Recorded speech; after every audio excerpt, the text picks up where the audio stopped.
Lizzy and Tony's wedding was nothing short of a fairy tale. It was the kind of wedding that left people talking for months. The grand event took place in one of the most luxurious event centers in Lagos, with a massive hall adorned with exotic floral arrangements and gold-plated dining sets. Every detail was perfect. Guests arrived in flashy cars, celebrities graced the occasion, and a live band played soulful melodies that made hearts flutter. It was the kind of wedding every woman dreamed of, and Lizzy was living that dream. But dreams sometimes comes with a heavy price. Tony had borrowed heavily to fund the extravagant wedding. He had taken loans from the bank, friends, and family, determined to give Lizzy the wedding of her dreams. He wanted their love to be the talk of the town. And it was. And after the glitz and glamour faded, reality came knocking. A few months into their marriage, the calls started coming in. First, subtly, then aggressively. The microfinance bank Tony had borrowed from was on his neck. Friends and family who had supported him financially were growing impatient. They wanted their money back, and they wanted it fast. The walls of happiness Lizzy and Tony had built were starting to crack, and it wasn't long before everything started to collapse. Lizzy noticed the change in Tony almost immediately. The once affectionate and cheerful man she married was now always lost in thoughts. His forehead creased with worry. At first, he tried to hide his frustrations, but as the debtors became more relentless, his patience wore thin. The financial burden was too much for him to carry, and his frustration began to manifest in ways Lizzy never anticipated. Tony was a banker, but even his monthly salary wasn't enough to cover the debt. Each month, about 70% of their earnings went into settling loans, leaving them with barely enough to survive. Lizzy, a fresh graduate, had no job yet. She had been searching, submitting applications, attending interviews, but nothing was forthcoming. The bills piled up, and soon they had no choice but to start selling their belongings to survive. First, it was the expensive wristwatches and designer shoes Tony had once proudly owned. Then, they sold off the fancy wedding gifts, appliances, furniture, even some jewelry Lizzy held dear. But it wasn't enough. The pressure mounted daily, and so did Tony's anger. He became irritable, lashing out at Lizzy over the smallest things, a plate breaking, food being a little too salty, or even just Lizzy laughing at a TV show could trigger his fury. Lizzy was heartbroken. The man she had loved so deeply was slipping away from her. She tried her best to be patient, understanding that he was under a lot of stress. But it was becoming unbearable. She felt alone, trapped in a marriage that had started like a dream, but was now turning into a nightmare.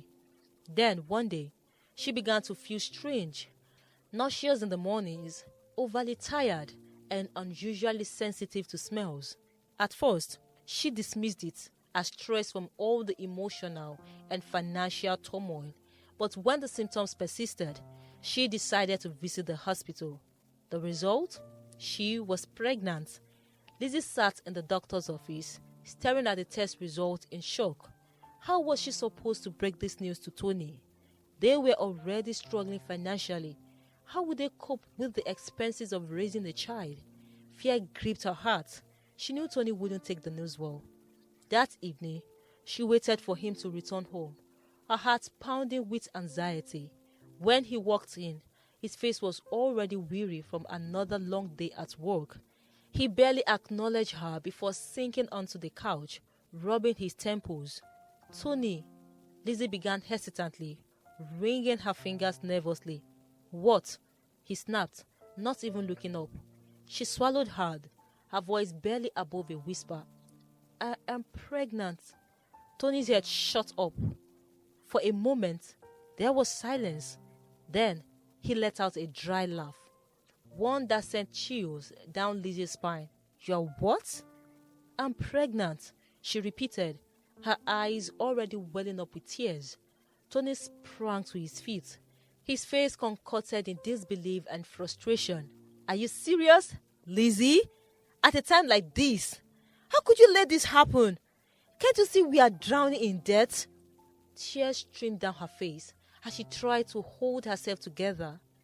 I didn't plan for this, Tony, but God who gave us this child will surely make a way for us." Tony scoffed and shook his head. "Oh, so now God will make a way? The same God that has been watching us suffer in debt. Why hasn't he made the way to clear our debts all this while?" He hissed and stomped into the bedroom, slamming the door behind him. Lizzy sat on the couch, sobbing quietly. She had expected him to be shocked, but not like this. His words cut through her like a knife. That night, she lay in bed beside him, but they were miles apart emotionally. Tony turned his back to her, and she stared at the ceiling, wondering if she had made a terrible mistake by getting married at all. Days turned into weeks, and the tension between Lizzy and Tony only grew worse. Tony barely spoke to her unless it was necessary, and even then, his words were cold and distant. Lizzy found herself walking on eggshells, afraid that anything she said or did would set him off. She spent most of her days indoors, feeling isolated and depressed.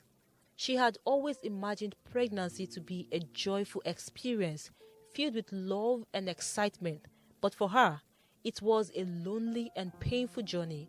The morning sickness worsened, and she often threw up everything she ate. She longed for Tony's support, but he was too consumed by his own frustrations to notice her struggles. She tried to be strong. She continued applying for jobs, hoping that she could at least contribute financially, but rejection emails flooded her inbox, and each one felt like a slap to her already bruised spirit. One evening, as she sat on the couch, staring at her swollen feet, she heard Tony sigh heavily. "I can't do this anymore," he muttered under his breath. Lizzy's heart clenched. "Do what?" she asked hesitantly. "This marriage, this burden." He gestured towards her belly. "It's too much, Lizzy. We can't afford to have a child right now." Lizzy's eyes widened in shock. "Are you saying we should get rid of the baby?" Tony ran a hand through his hair. "I'm saying we have to think logically. We are barely surviving. How do you expect us to raise a child?" Lizzy felt like the air had been knocked out of her lungs. She placed a protective hand over her belly, her voice trembling. "This is our child, Tony. How can you even suggest such a thing?" Tony sighed, rubbing his temples. "I don't know, Lizzy. I just feel trapped." She felt the tears spinning down her cheeks, her heart breaking into pieces. "You're not the only one struggling, Tony. I'm carrying this child, dealing with your anger, and trying to find a way to survive too, but I will never get rid of this baby. Never." Tony stood up abruptly, grabbed his phone, and walked out of the house without another word. The door slammed shut behind him, and Lizzy was left alone, crying into the silence. She knew then that she was truly on her own. Lizzy's pregnancy was the longest, hardest journey of her life. Tony had completely withdrawn from her, barely acknowledging her presence. Every night, she cried herself to sleep, feeling more abandoned than ever. She had imagined that marriage would be full of love and companionship, but here she was, alone, struggling, and broken. Her belly grew larger with each passing month, and so did her worries. She wasn't gaining as much weight as she expected, and the pregnancy symptoms were more intense than usual. But no matter what she felt, she had no one to share it with. She went for routine hospital checkups, but nothing seemed unusual. At least, that was what she thought. The doctor simply reassured her that everything was fine. She had no idea what awaited her on her day of delivery. Then the day came.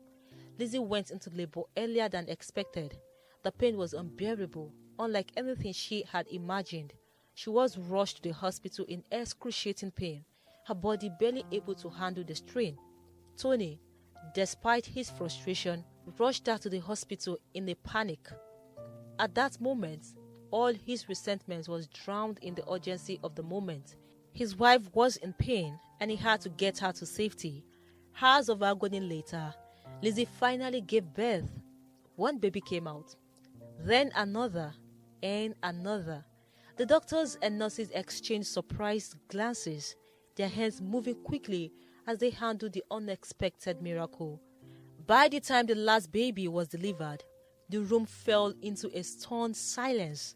The medical team was astonished. Lizzy, drenched in sweat and barely conscious, had no idea what was happening.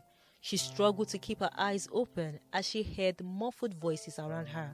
The doctor finally turned to her, smiling hesitantly. "Madam, you have given birth to sextuplets." Lizzy blinked, confused. What did you say?" "6 babies. You have 6 healthy babies, 3 boys and 3 girls." Tony, who had been anxiously waiting outside, was called in. The moment he entered and saw the 6 babies lined up, his face was paled. The nurse smiled at him. "Congratulations, sir. You have 6 beautiful babies." Tony stared at them, then turned to the nurse. "Where is my own child, please?" The nurse chuckled. "They are all yours, sir." Tony's expression twisted into shock. "All of them?" "Yes, sir." Tony staggered back, shaking his head. "No, this is not happening. I can't do this." He turned to Lizzy, his face contorted in frustration. "Why did you give birth to 6? Are we going to eat them or sell them?" Lizzy, too weak to argue, whispered, "Tony, please." But Tony was already stepping back. "I need to go and find a taxi to carry them home," he muttered. Lizzy nodded, watching him as he left the room. But he never returned. She waited for hours, calling his phone repeatedly, but it was switched off. She begged the nurses to check outside, but Tony was gone. Her heart shattered. He had abandoned her, abandoned the children. He had left her alone in the hospital with 6 newborns and no way to pay the bills. Lizzy cried silently as the reality of her situation sank in. The hospital staff soon started demanding payments, but she had nothing. Her calls to friends yielded little help, and the longer she stayed, the more the bills accumulated. Her younger sister, Joy, was the only one who stood by her, trying her best to console her. Then, one day, a kind nurse named Nurse Tolu heard Lizzy's story and took it upon herself to help. She started a fundraising campaign, sharing Lizzy's story with the community and social media. Donations trickled in, and after weeks of struggle, Nurse Tolu was able to gather enough money to settle the bills. When Lizzy was finally discharged, she returned home with her children, only to find the house completely empty. Tony had packed up and disappeared. His phone was unreachable. His office claimed he had resigned, and his friends had no idea where he had gone. Lizzy stood in the middle of the living room, her babies crying in the background, and she broke down. She had never felt so betrayed or lost, but she had no choice. She had to survive for her children. Lizzy's new life was a nightmare she had never imagined. Tony had disappeared, leaving her alone with 6 newborns and no money. She had to rely on Nurse Tolu and her younger sister, Joy, to get through each day. The weight of responsibility felt like an iron chain around her neck, pulling her deeper into exhaustion. Every night, she cried silently, her body aching from childbirth and sleepless nights. The babies required constant feeding, changing, and care, and she had no idea how she was going to provide for them in the long run. With no job, no savings, and no husband, Lizzy felt like she was drowning in an ocean of problems. The first challenge was feeding them. Formula was expensive, and her own body could not produce enough milk for 6 babies. Nurse Tolu did her best to gather donations from well-wishers, and a few generous people sent baby food and clothes, but it was never enough. Then came the issue of accommodation. The landlord was already threatening to evict her, since Tony had stopped paying rent a month ago. She had nowhere to go. She begged for more time, but her pleas fell on deaf ears. She knew that at any moment, she and her 6 children could end up on the streets. She applied for jobs desperately, but no one wanted to hire a woman with 6 infants to care for. Employers saw her situation as a liability, and she received rejection after rejection. The frustration gnawed at her. One evening, as she sat in her living room, rocking one of her babies while the other slept, Joy came to sit beside her. "Sis, you need to eat something," Joy said gently, placing a small plate of rice beside her. Lizzy shook her head. "I'm not hungry."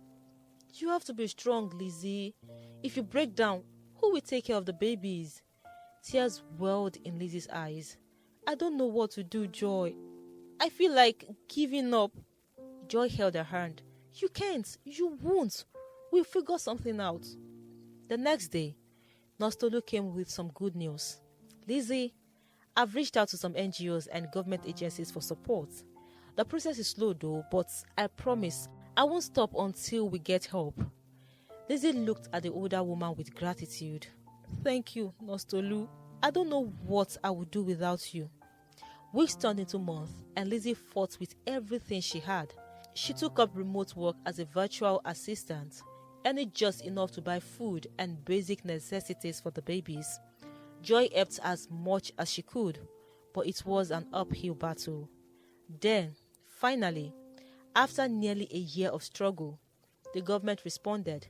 They provided her with financial aid to help with the cost of raising her children. The support was not extravagant, but it was enough to relieve some of her burdens. For the first time in a long while, Lizzy felt a glimmer of hope.